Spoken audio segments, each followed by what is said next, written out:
السلام علیکم ورحمۃ اللہ وبرکاتہ۔ آج ہم مزید علم المیراث کی اہمیت اور اپنے معاشرے کے رویے کے بارے میں دیکھیں گے۔ پہلے کچھ احادیث آثار صحابہ علم المیراث کے بارے میں دیکھے تھے۔ مزید میراث کی اہمیت کا اندازہ آپ اس بات سے بھی لگا سکتے ہیں کہ اللہ رب العزت نے قرآن مقدس میں اس کی تفصیلات کو کئی آیات میں بیان کیا ہے۔ دیگر کئی احکام بھی قرآن مجید میں بیان ہوئے، مگر اللہ رب العزت نے ان کی جزیات کو بیان نہیں کیا۔ مثلاً زکوٰۃ ہی کو لیں، اللہ رب العزت نے اس کی فرضیت اور فضیلت کو تو قرآن مجید میں بیان فرمایا، مگر اس کی مقدار بیان نہیں کی۔ اسی طرح نماز کی فرضیت کو بیان فرمایا، مگر اس کی رکعتوں اور طریقہ کار کو بیان نہیں فرمایا۔ لیکن میراث کی اہمیت کے پیش نظر اس کو تفصیل کے ساتھ بیان فرمایا اور ورثہ کے حصوں کو بھی بیان فرمایا۔ تقسیم میراث وہ اہم فریضہ ہے جس میں ہمارے معاشرے میں کوتاہی عام ہے، اور اس اہم فریضہ کے ترک کرنے والے، اس کو نہ ماننے والے لوگ عام پائے جاتے ہیں۔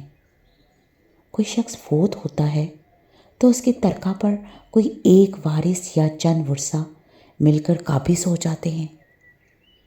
کسی دوسرے کا حق کھانا حرام ہے، اور حرام کھانے پر جہاں آخرت میں عذاب ہوگا، وہیں دنیا میں بھی اس کے بڑے نقصانات ہیں۔ یہ دین کی دوری کا سبب ہے۔ علماء نے فرمایا کہ لوگوں کی دین سے دوری میں 80% حرام مال کھانے کا عمل دخل ہے، اور 10% اس سے کہ نیک لوگوں کی صحبت اختیار نہیں کیا کرتے۔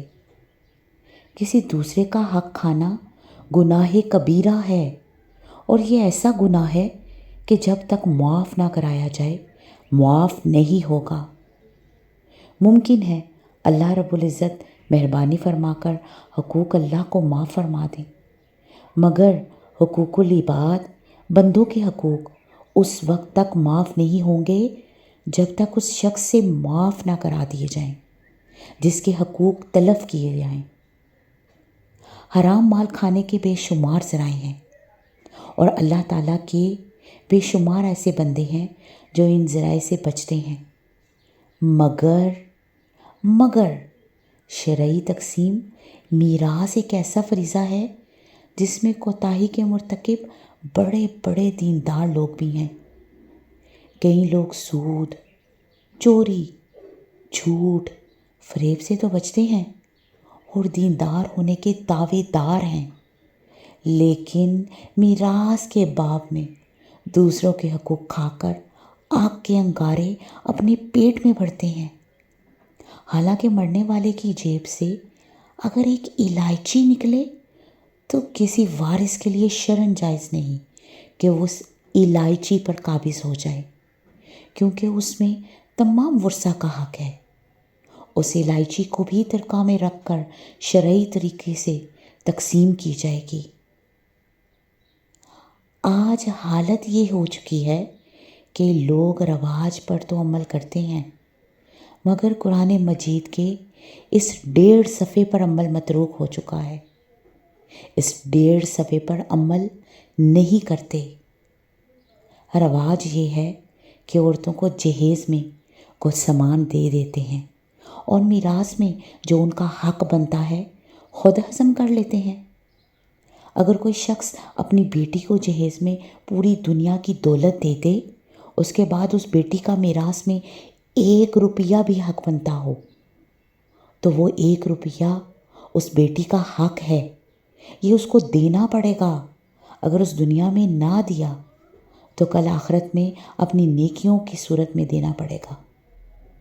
کچھ لوگ عورتوں سے یہ کہلوا کر کہ ہم نے اپنا حق معاف کر دیا ہے بے فکر ہو جاتے ہیں۔ ایسا کرنے سے ان کا حق معاف نہیں ہوگا۔ اس کی صرف ایک صورت ہے، وہ یہ ہے کہ میراث کے مال کو اور جائیداد کو شرعی طریقہ سے تقسیم کر دیا جائے،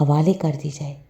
اس کے بعد اگر کوئی وارث اپنی مرضی اور طیب خاطر سے اپنا حق ہبہ کرنا چاہے یا واپس کرنا چاہے تو جائز ہے۔ وراثت کے ذریعے جو ملکیت ورثہ کی طرف منتقل ہوتی ہے وہ جبری ملکیت ہے۔ نہ تو اس میں وراثت کا قبول کرنا شرط ہے اور نہ وارث کا اس پر راضی ہونا شرط ہے، بلکہ اگر وہ اپنی زبان سے صراحتاً یوں بھی کہہ دے کہ میں اپنا حصہ نہیں لیتا، تب بھی شرعاً وہ اپنے حصے کا مالک بن جاتا ہے۔ یہ دوسری بات ہے کہ وہ اپنے حصے کو قبضے میں لینے کے بعد شرعی قاعدے کے مطابق کسی دوسرے کو ہبہ کر دے یا بیچ ڈالے یا تقسیم کر دے۔ تفصیلات کے لیے آپ نیچے حوالے بھی دیکھ سکتے ہیں۔